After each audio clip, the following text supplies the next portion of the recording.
여러분, 다른 종교인들은 별로 쓰지 않는 표현인데 예수님을 믿는 사람들이 늘상 자주 쓰는 표현이 있습니다.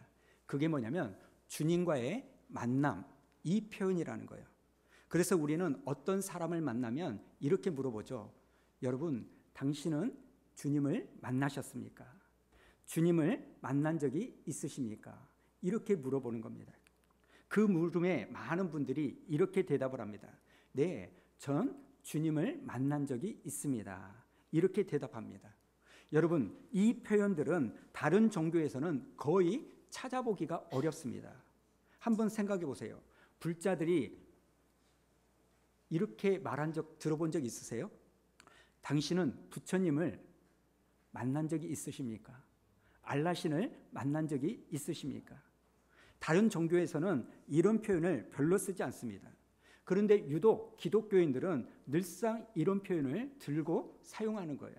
왜냐하면 하나님과의 만남 없이는 우리의 신앙생활 자체가 불가능하기 때문입니다.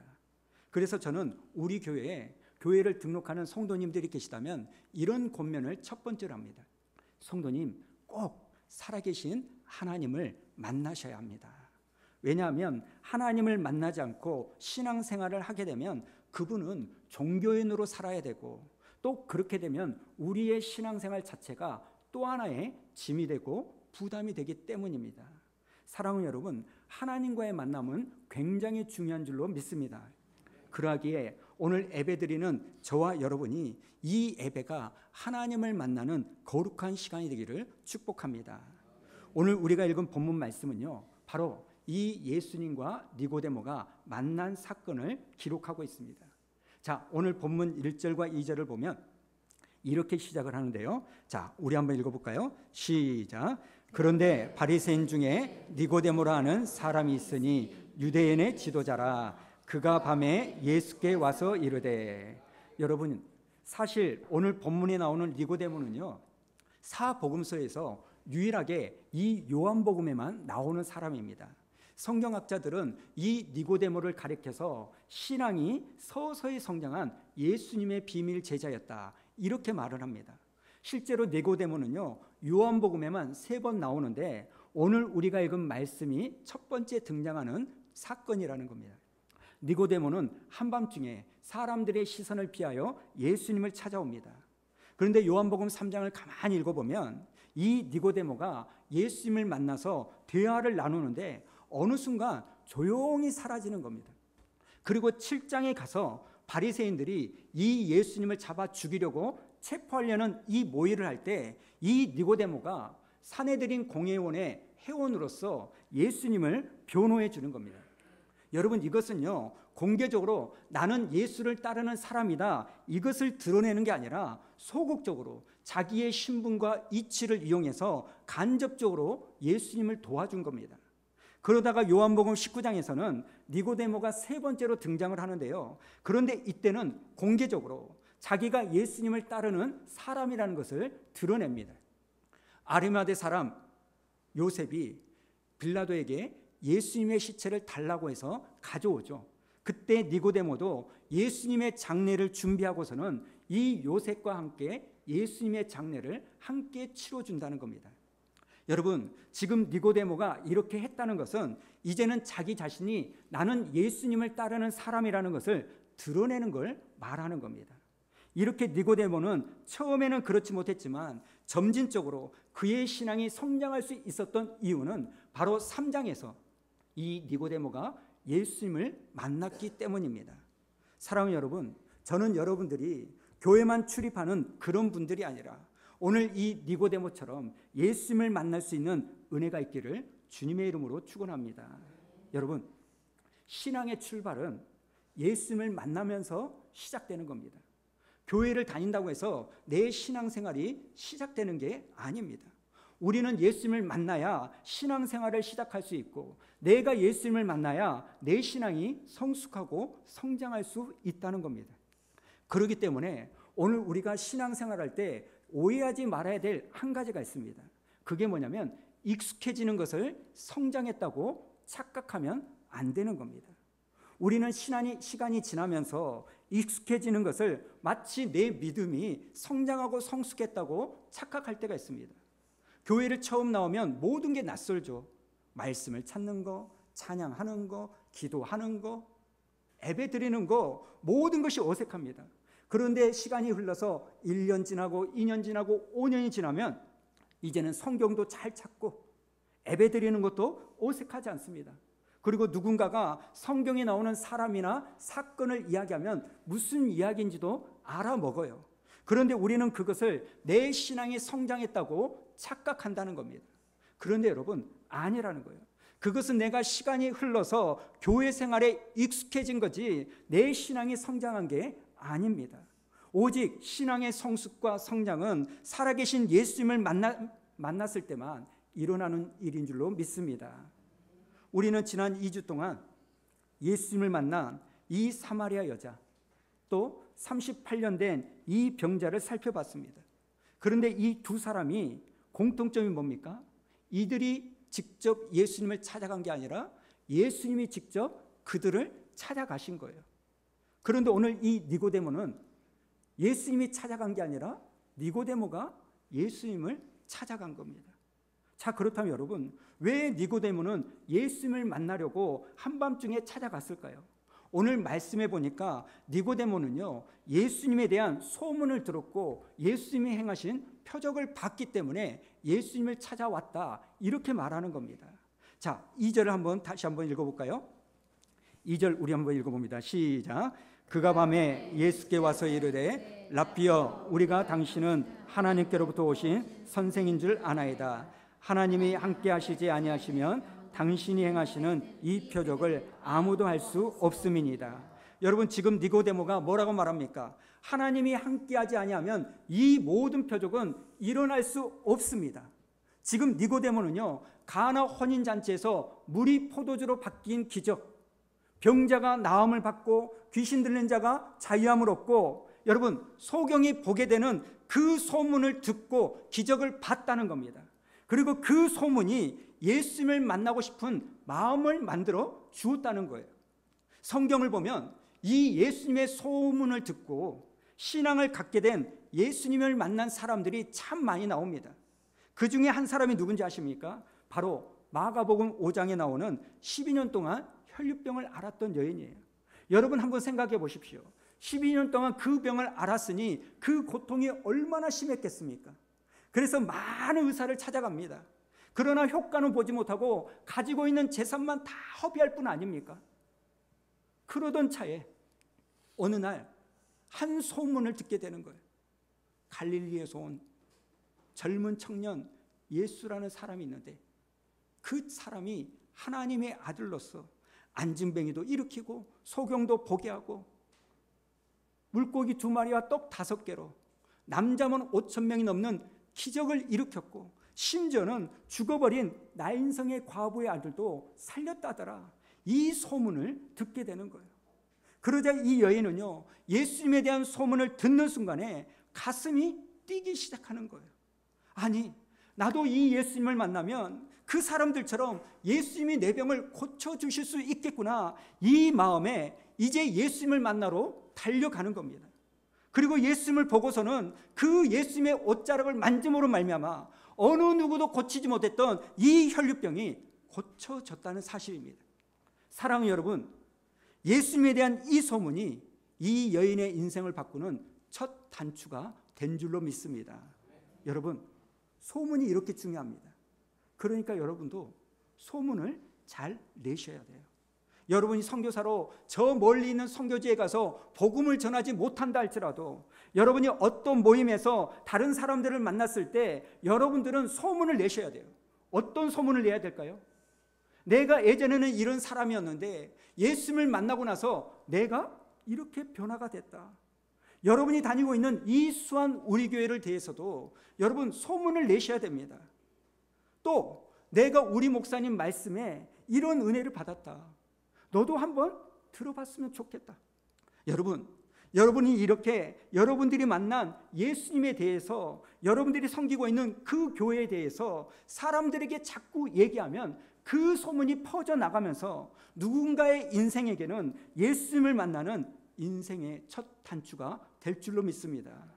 오늘 본문에 나오는 니고데모도 예수님의 소문을 들음으로 말미암아 예수님을 만나고 싶은 마음이 생기는 거예요.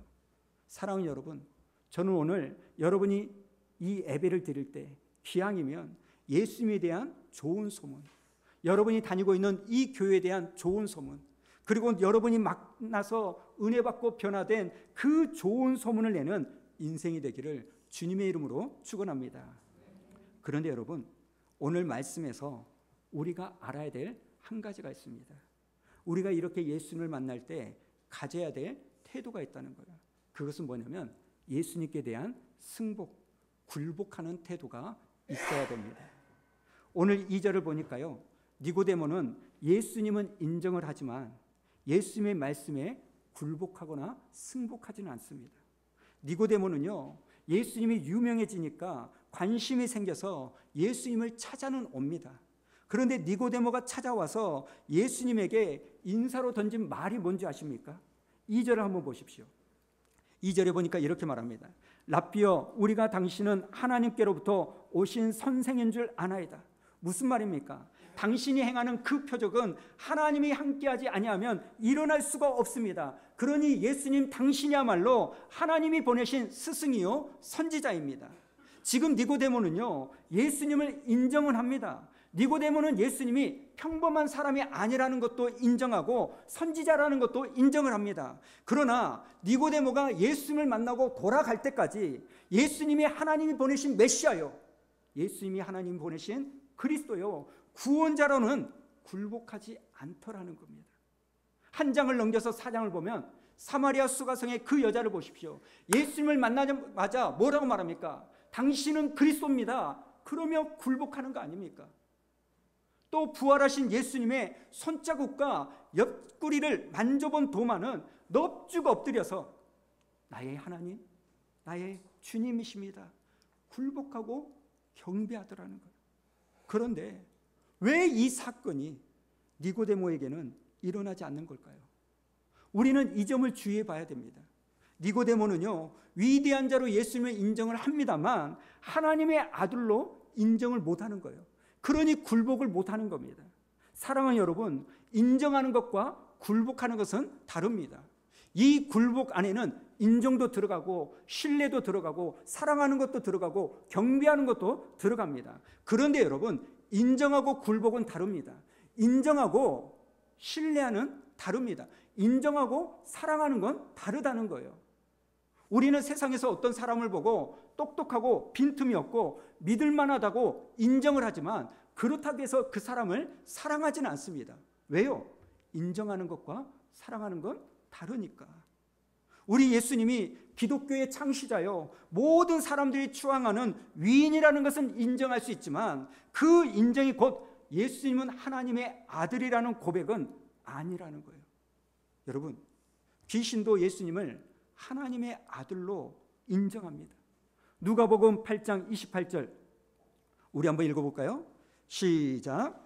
예수를 보고 부르짖으며 그 앞에 엎드려 큰 소리로 불러 이르되 지극히 높으신 하나님의 아들 예수여, 당신이 나와 무슨 상관이 있나이까? 당신께 구하노니 나를 괴롭게 하지 마옵소서 하니. 지금 귀신이 뭐라고 말합니까? 당신이 하나님의 아들인 거 내가 알고 인정은 한다. 그러나 나에게 간섭하지 말아라, 내게 상관하지 말아라는 거예요. 여러분, 신앙은 다른 게 아닙니다. 예수님이 나의 주님이시요 나의 하나님이심을 믿고 인정하고 굴복하고 승복하는 게 신앙인 줄로 믿습니다. 사랑하는 여러분, 우리가 왜 예수님께 굴복해야 될까요? 왜 승복해야 될까요? 그 이유는 내가 예수님께 굴복할 때 그때 믿음의 역사가 일어나기 때문입니다. 요한복음 2장에 나오는 가나 혼인잔치에서 어떻게 물이 변하여 포도주가 됐을까요? 물을 떠서 연회장에게 갖다 주라는 말도 되지 않는 그 예수님의 말씀에 그 하인들이 승복하고 순종했기 때문 아닙니까? 오늘 저와 여러분의 구원도 그런 거 아닙니까? 십자가를 지라는 그 하나님의 말씀에 예수님이 굴복하셨기에 저와 여러분이 구원을 받고 하나님의 자녀가 된 줄로 믿습니다. 사랑하는 여러분, 우리가 예수님을 만나고 그 예수님께 승복하고 굴복할 때 하나님께서는 믿음의 역사를 일으킬 줄로 믿습니다. 이제 내년 1월이면 우리 교회 10주년이 됩니다. 벌써 10살입니다. 10년 전에 이곳에서 교회를 개척했을 때, 전에도 한번 말씀드렸지만 아직 갖추어지지 않았을 때 첫 예배를요, 저를 포함해서 5 식구가 여기에 앉아가지고 예배를 드렸어요. 그리고 그 다음 주에 우리 김진영 장로님께서 함께 예배를 드려주셨어요. 제가 교회를 시작하고 나서 여러 가지 계획과 생각과 꿈도 있었지만 그 중에 하나, 교회 학교에 대한 관심이 참 많았습니다. 그래서 저는 사례배를 받지 못했지만 그때 당시에 교회 학교 담당 전도사님을 이렇게 모셔가지고 우리 교회 학교 선생님과 전도를 좀 많이 해드렸습니다.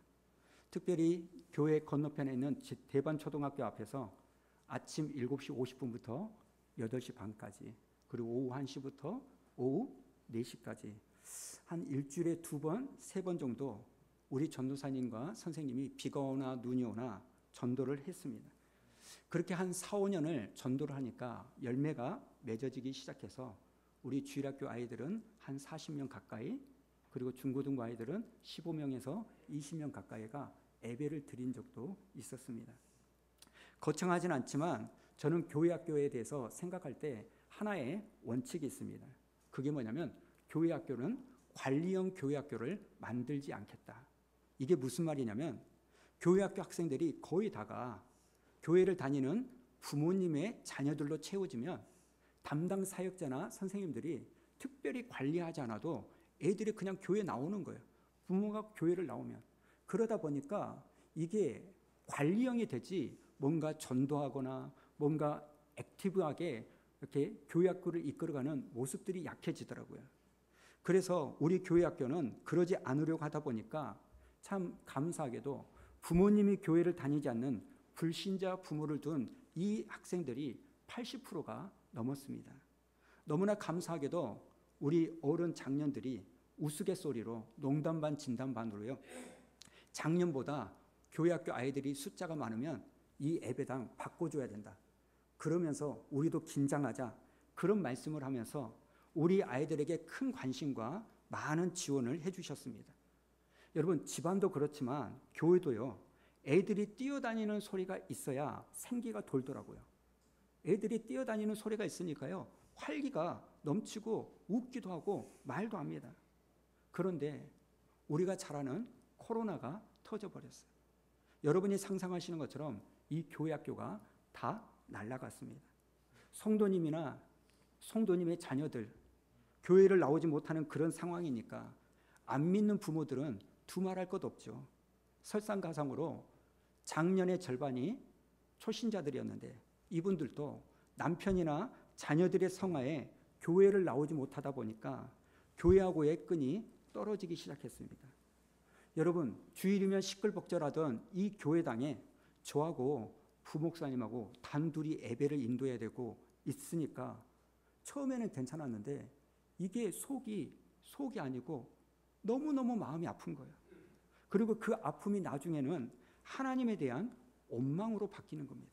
하나님, 이러려고 지난 7년 동안 우리 전도사님과 선생님이 눈이 오나 비가 오나 추울 때는 핫백을 들고 그렇게 전도하는 겁니까? 물론 우리가 씨를 뿌렸으니까 언젠가는 누군가가 거두겠지만 우리 교회는 어떻습니까? 우리는 뭡니까? 이런 화가 너무너무 많이 났어요. 여러분도 알다시피 이렇게 마음에 화가 쌓이면 몸에 이상이 찾아오죠. 어느 날부터선가 발목에서부터 모세혈관이 터지기 시작합니다. 피멍 같은 것들이 막 터지면서 여기저기, 그리고 종아리, 허벅지, 엉덩이, 허리 쪽으로 올라오는 겁니다. 또 설상가상으로 이유를 알 수 없는 근육통과 관절통으로 진통제 없이는 잠을 자지 못하는 그런 상황 가운데 놓이게 됐습니다. 병원에 가보니까 면역질환, 일종인 것 같다. 약은 특별히 없는데 스트레스를 받지 마라. 여러분, 사는 것 자체가 스트레스인데 스트레스를 받지 말라는 거예요. 이게 내 마음대로 안 되는 거잖아요. 빨간 피멍은 이제 허벅지에서 허리로 올라오니까 하나님, 얼굴은 안 됩니다. 얼굴은 저 설교 못합니다. 이렇게 한 적도 있습니다. 설상가상으로 이 통증 때문에 새벽에 계속 깨면서 진통제 그 독한 것을 2봉, 3봉 이렇게 먹어야 하룻밤 새벽을 지나갈 수가 있는 거예요. 이러다 보니까 3개월 만에 10kg가 싹 빠지는 거예요. 여러분, 제가 그때 알게 된 게 하나 있습니다. 병이 낫고 안 낫고를 떠나서 통증만이라도 없는 것, 이게 내 삶의 질을 얼마나 아름답게 만들어줄 수 있는가, 이걸 알게 된 겁니다. 그러다 보니까요, 어젯밤으로 통증으로 진통제로 겨우겨우 버텨가지고 하룻밤을 보냈는데 이제 그 다음날 저녁이 되면 밤이 찾아오니까요, 통증이 심해지기도 전에 내 안에 오늘은 어떻게 이 밤을 보낼 수 있을까, 이 두려움이요 오히려 저를 한없이 무너지게 만드는 겁니다. 이렇게 한 1년 정도를 살다 보니까요, 저도 모르게 무력해지고 우울증이 찾아왔습니다. 그러던 중에 어느 날부터선가 이 강대상 위에만 서려가면 숨이 쉬어지지 않습니다. 나중에 진단을 받아보니까 공황장애라는 진단을 받았습니다. 여러분, 너무 웃기지 않습니까? 목사가 설교하려고 이 강대상에 서야 되는데 이 강대상에 서려면 죽을 것 같고, 주일 새벽에 교회 와서 준비를 하다가 너무너무 힘들고 불안하고 괴롭고 두려운 그 감정을 견디지 못하고 주일 아침 8시에 다시 집에 가서 입었던 양복을 벗어버리고 자빠져 누워 있어야 되는 그런 일들이 반복되는 겁니다. 결국은 교회 허락을 받고 3개월간 안식월을 가졌습니다. 안식월을 3개월 동안 보내면서 아내가 하는 말이 뭐냐면, 당신을 보면 목회를 쉬는 게 좋겠는데 교회를 가보면 새벽마다 예배 때마다 당신을 위하여 기다리고 기도해주는 성도들을 보면서 내가 뭐라고 말해야 될지 모르겠다는 겁니다. 안식월 3개월이 지나고 나서 성도님들도 코로나로 힘들고 잘 버티고 계시는데 내가 했던 약속은 지켜야지 하면서 돌아왔습니다. 그렇다고 해서 제 몸과 마음이 좋아진 건 아니었습니다. 예배 전에는 저 목양실에서 끊임없이 이유를 알 수 없는 두려움과 제가 싸워야 했고요. 예배 중에는 여러분이 기도하는 그 시간에 이 강대상 밑에 쪼그리고 앉아가지고 긴 호흡으로 버텨야 되는 내 모습이 너무나 초라하고, 아니 내가 이렇게까지 목회를 해야 되나, 그런 생각을 수도 없이 많이 했습니다. 이런 내 자신에 함몰되다 보니까요, 나 스스로는 죽을 수 없으니까 차라리 아침에 눈이 안 떠졌으면 좋겠다라는 그런 생각을 수도 없이 많이 했습니다. 그런데 어느 날 저녁에 교회에서 집으로 돌아왔는데 큰 방에서 어떤 소리가 나는 겁니다. 문을 살짝 열려 있어가지고 봤더니요, 제가 들어온 줄도 모르고 제 아내가 침대 위에서 무릎을 꿇고 울면서 2 손을 맞잡고 기도하는 겁니다. 하나님, 너무 두렵습니다. 너무 무섭습니다. 남편이 지금 공황장애에 우울증에 또 이유를 알 수 없는 통증으로 너무나 괴로워하는데 나는 이런 일이 처음이라서 어떻게 해야 될지 너무너무 무섭습니다. 혹시나 남편에게 나쁜 일이 생길까 봐 너무 두려운데 하나님 어떻게 해야 됩니까? 제가 그런 기도를 듣는데 제 마음이 무너지는 거예요. 그래서 했던 생각이 뭐냐면, 아내를 위해서라도 내가 살아내야 되겠다, 이런 마음을 먹지만 현실은 무너졌다가 일어서고 무너졌다 일어서는 반복의 연속이었습니다. 여러분, 우리의 삶도 그렇지만 목회도 똑같은 것이, 어떻게 보면 작년에 지은 농사로 올해 먹고 살고 올해 지은 농사로 내년을 먹고 사는데, 제가 이렇게 헤매다 보니까 코로나 3년차가 되던 해에 우리 교회 상황이 급속도로 나빠졌습니다. 그러다 보니까 제가 사례비를 받지 못한 경우가 3개월이 넘어갔고, 이것이 중요한 게 아니라 교회를 운영하는 운영비와 부목사님 사례비에 대한 부담감이 커져간 겁니다. 또 집에서는 저를 위해서 이곳 근처로 이사를 왔는데 그 이사 대출에 대한 부담감을 아내 홀로 지우게 만들 수가 없는 그런 상황에 놓이게 되었습니다. 그래서 저는 뭐라도 해야 했습니다. 그래서 했던 일이 뭐냐면 쿠팡에 가서 상차, 하차, 물류센터 그 새벽 일을 했습니다. 일주일에 3번 정도 저녁 7시에 가서 새벽 4시까지 일을 한 겁니다. 그리고 새벽에 일이 끝나면 옷을 갈아입고 교회 와서 새벽 기도를 인도합니다. 제가 이런 일을 해본 적이 없어서 정말 몸이 부서질 것처럼 죽을 것 같은 그런 마음이 많이 들었습니다. 그리고 오전에는 잠을 자고 낮에 일어나서 교회에 와서 교회 일을 받습니다. 한 달에 100만 원이 조금 넘는 이 돈을 받아서 절반은 교회에다가 헌금하고 절반은 제 사례비로 썼습니다.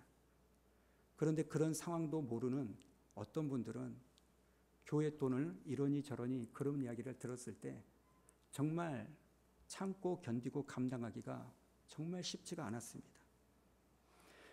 나중에 보니까 재밌는 게 뭐냐면 제 육신이 고단하니까요. 몸은 힘들고 아픈데 내 자신에 함몰되는 일들이 줄어드는 거예요. 또 내가 알지 못하는 영역에서 사람들이 어떻게 사는지, 그리고 우리 성도님들이 이렇게 사시는구나, 그 생각을 참 많이 하고 많이 배웠습니다. 제 딸이 이런 제가 염려가 돼가지고 여름 방학 때는요 저하고 같이 일을 나가줬습니다. 그리고 아이와 일을 마치고 새벽에 돌아오는데 밤하늘을 보면 어제보다 더 빛난 별들이 보석처럼 빛을 내고 있는 것도 많이 느꼈습니다. 사실 담임 목사의 사례비를 챙겨주지 못하는 우리 장로님들의 심정을 알기 때문에 교회에 아무에게도 알리지 않고 한 6개월 정도 조용히 다녔습니다.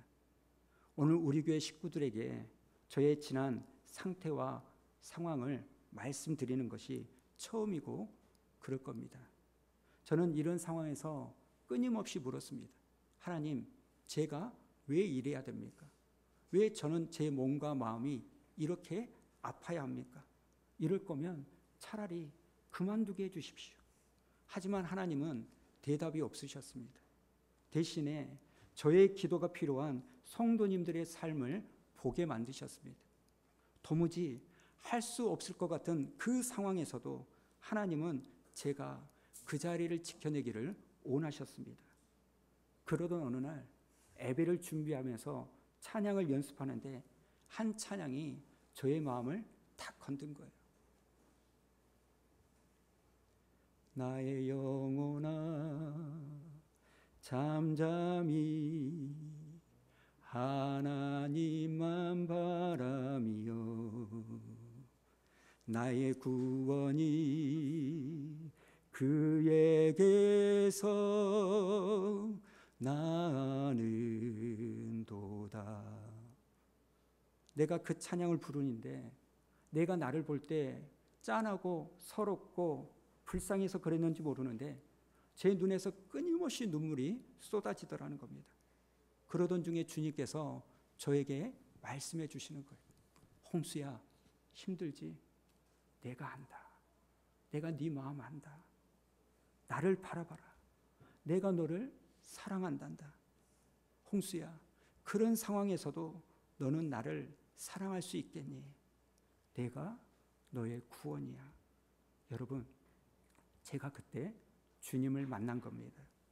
말로 표현할 수 없는 하나님의 위로가 저에게 임한 겁니다. 물론 지금도 가끔은 무너질 때가 있지만 바로 일어서고 그때 이후부터는 약도 먹지 않고 몸과 마음이 서서히 좋아지고 있습니다. 그리고 그럴 때마다 성령님께서 제 마음을 붙잡아 주시고 제 마음을 주장해 주시는 겁니다. 사랑하는 여러분, 우리가 살아갈 때 물론 나를 도와주는 사람도 필요하고 나의 부족함을 채워줄 수 있는 돈도 필요합니다. 그러나 그 모든 것 이전에 나를 살 수 있게 만드는 힘은 내가 만난 예수님인 줄로 믿습니다. 여러분, 우리는 예수님을 만나야 됩니다. 예수님을 만나면 우리의 인생은 새롭게 됩니다. 예수님께 굴복하는 삶을 살면 우리는 믿음의 역사를 경험할 줄로 믿습니다. 저는 여러분들이 그저 교회만을 다니는 그런 인생이 아니라 예수님을 만남으로 예수님을 사랑하고 예수님을 만남으로 예수님의 그 은혜가 여러분의 숨통을 열어줄 수 있는 그러한 살 길이 되기를 축복합니다.